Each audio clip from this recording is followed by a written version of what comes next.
ناظرین،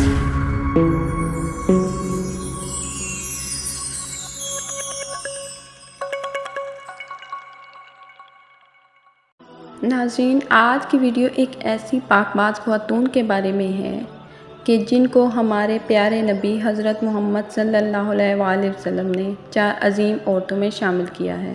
وہ 4 عظیم ہستیاں حضرت خدیجہ سلام اللہ علیہ، حضرت فاطمہ سلام اللہ علیہ، حضرت مریم سلام اللہ علیہ اور حضرت آسیہ سلام اللہ علیہ ہیں۔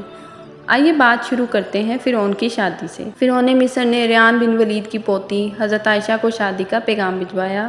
یاد رہے، ریان بن ولید وہی بادشاہ تھا جو حضرت یوسف علیہ السلام کے دور میں بھی تھا، اور وہ حضرت یوسف پر ایمان بھی لایا، اور اس نے حضرت یوسف کو عزیز مصر بھی بنایا۔ خیر، جب حضرت آسیہ کو فرعون نے شادی کا پیغام دیا تو یہ ان کے والد اور حضرت آسیہ کو بھی ناگوار گزرا، کیونکہ فرعون مصر پہلے دن سے ہی ظلم و بربریت کے لیے مشہور تھا۔ لیکن فرعون نے اپنی بادشاہت کے زور پر جبراً حضرت آسیہ سے شادی کر لی اور دھمکی دی کہ اگر یہ شادی نہیں کریں گے تو آپ کے والدین کو قتل کر دیا جائے گا۔ شادی ہونے کے بعد بھی اللہ پاک نے حضرت آسیہ کو فرعون سے محفوظ رکھا اور وہ آپ پر قادر نہ ہوا۔ اس بارے میں مفسرین کہتے ہیں کہ شادی کی پہلی ہی رات جب فرعون حضرت آسیہ سے ہم بستری کے لیے کمرے میں گیا تو اللہ نے اس پر نیند کا ایسا غلبہ ڈالا کہ وہ ساری رات ہی سویا رہا۔ کچھ کتابوں میں لکھا ہے کہ اللہ نے فرعون کو نامرد کر دیا تھا، جس کی وجہ سے وہ حضرت آسیہ سے صحبت ہی نہ کر سکا، اور بعض نے لکھا کہ فرعون کو ایسی عجیب بیماری تھی کہ طبیبوں نے اس کی ساری عمر صحبت سے منع کر دیا تھا۔ دیکھا جائے تو یہ بھی حضرت آسیہ کی ایک طرح سے کرامت بھی ہے کہ اللہ نے انہیں کیسے فرعون کے ناپاک جسم سے محفوظ رکھا۔ بعض روایات میں فرعون کی ایک بیٹی کا ذکر بھی ملتا ہے۔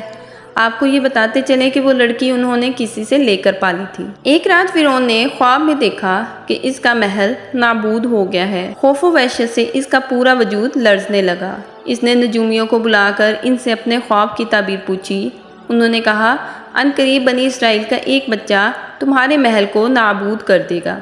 اس لیے فرعون نے حکم دیا کہ بنی اسرائیل میں جس کے ہاں بھی لڑکا پیدا ہوا اسے فوراً قتل کر دو، لیکن اگر لڑکی پیدا ہو اسے قتل نہ کرنا، تاکہ ان کی نسل باقی رہے۔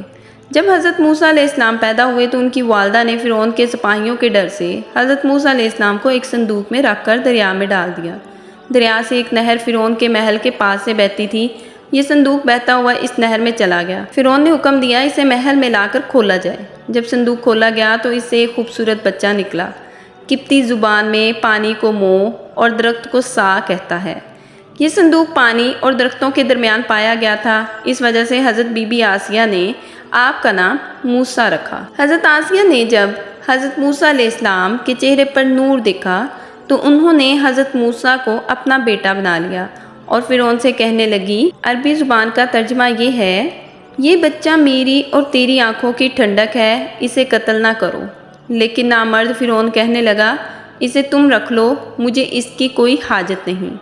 حضرت محمد صلی اللہ علیہ وآلہ وسلم نے فرمایا کہ اگر آسیہ کی طرح فرعون بھی اس بات کا اقرار کرتا کہ یہ بچہ اس کی آنکھوں کی ٹھنڈک ہے تو ضرور اللہ پاک اسے ہدایت عطا فرما دیتا جیسے آسیہ کو عطا فرمائی۔ حضرت آسیہ سلام اللہ علیہ کو اللہ پاک نے قرآن میں عورتوں کے لیے نمونہ بھی قرار دیا ہے۔ حضرت آسیہ شادی کے پہلے دن سے ہی فرعون کے ظالمانہ اور کافرانہ اقدامات کے خلاف پہاڑ بن کر کھڑی رہیں۔ حضرت موسیٰ نے جب اعلان نبوت کیا اور جب محل میں جادوگروں سے مقابلہ کیا تو یہ دیکھ کر حضرت آسیہ حضرت موسیٰ پر ایمان لے آئیں۔ ایمان لانے کے بعد کافی دنوں تک انہوں نے اس بات کو فرعون سے چھپائے رکھا، لیکن جب فرعون نے خدائی کا دعویٰ کیا اور لوگوں سے خود کو سجدہ کروانے پر آمادہ کیا تو پھر حضرت آسیہ کھل کر میدان میں آ گئیں اور فرعون کے اس عمل کی سخت مخالفت کی۔ جیسے ہی فرعون کو پتہ چلا کہ میری بیوی بھی موسیٰ کے خدا پر ایمان لا چکی ہیں تو اس نے حضرت آسیہ پر بھی ظلم و ستم ڈھانا شروع کر دیے۔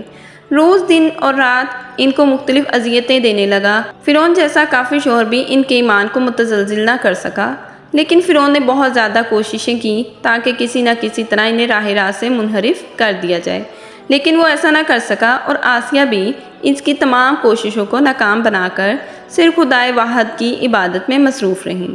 حضرت موسیٰ علیہ السلام کے چاہنے والے فرعون کے سپاہیوں کے ہاتھوں ظلم و ستم کی بھیٹ چڑھ رہے تھے اور انہیں بے دردی کے ساتھ قتل کیا جا رہا تھا، یہاں تک کہ فرعون نے حضرت موسیٰ علیہ السلام پر ایمان لانے والے ایک شخص کو، جسے قرآن کریم نے مومن آل فرعون کے نام سے یاد کیا ہے، بڑی ہی بے دردی سے قتل کر دیا، جس کے بعد آسیہ کے صبر کا پیمانہ چھلک اٹھا اور کھلم کھلا فرعون کی مخالفت کرنے لگی۔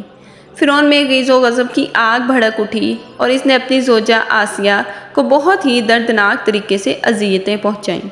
اس ظالم نے ان پر بڑے بڑے عذاب کیے، ان کو بہت زیادہ مارا اور زد وکوب کیا اور چمیخا کر دیا، یعنی 4 کونٹھیوں میں آپ کو گاڑ دیا۔ حضرت آسیہ رضی اللہ عنہ کے چاروں ہاتھوں میں پیروں میں لوہے کی کیلیں ٹھوک کر چاروں کونوں میں اس طرح جکڑ دیا کہ وہ ہل بھی نہ سکتی تھی، اور بھاری پتھر آپ کے سینے پر رکھ کر ان کو ریت پر دھوپ میں لٹا دیا اور پانی بند کر دیا۔ ایک دفعہ ذرا سوچیں تو صحیح دوستو کہ تنہا عورت اور ظالم و جابر شوہر کا محل ہاتھوں اور پیروں میں کیلیں ٹھوک دی گئیں، گرم ریت پر لٹایا ہوا ہے اور سینے پر ایک بھاری پتھر رکھ دیا گیا۔ پھر بھی حضرت آسیہ سلام اللہ علیہ ایمان پر عزم و استقلال کے ساتھ ان مصائب کا باوجود قائم و دائم رہیں اور فرعون کے کفر سے خدا کی پناہ چاہی۔ ایک روایت تو یہ ہے کہ فرعون نے حضرت آسیہ کی کھال اتروا دی، پھر ان پر چٹان کو گرایا۔ اللہ اکبر! آپ کا مزار پرانوار مصر میں ہی واقع ہے۔ ایک انسانی میں حضرت آسیہ کا ایمان پر قائم رہنا، ان کا صبر اور عزم و استقلال ایک بہت بڑا درس ہے۔ اس میں کوئی شک نہیں کہ عورت کے اندر اتنی طاقت موجود ہوتی ہے کہ وہ ہر طرح کے ظلم و ستم کے آگے پہاڑ بن سکتی ہے۔ اللہ پاک سے دعا ہے وہ ہم سب کی بھی مغفرت فرمائے، بے حساب مغفرت فرمائے۔ اگر ویڈیو اچھی لگے تو لائک اور شیئر ضرور کر دیجیے گا اور ہمارے چینل کو سبسکرائب کرنا نہ بھولیے گا۔ تب تک کے لیے اللہ حافظ دوستو۔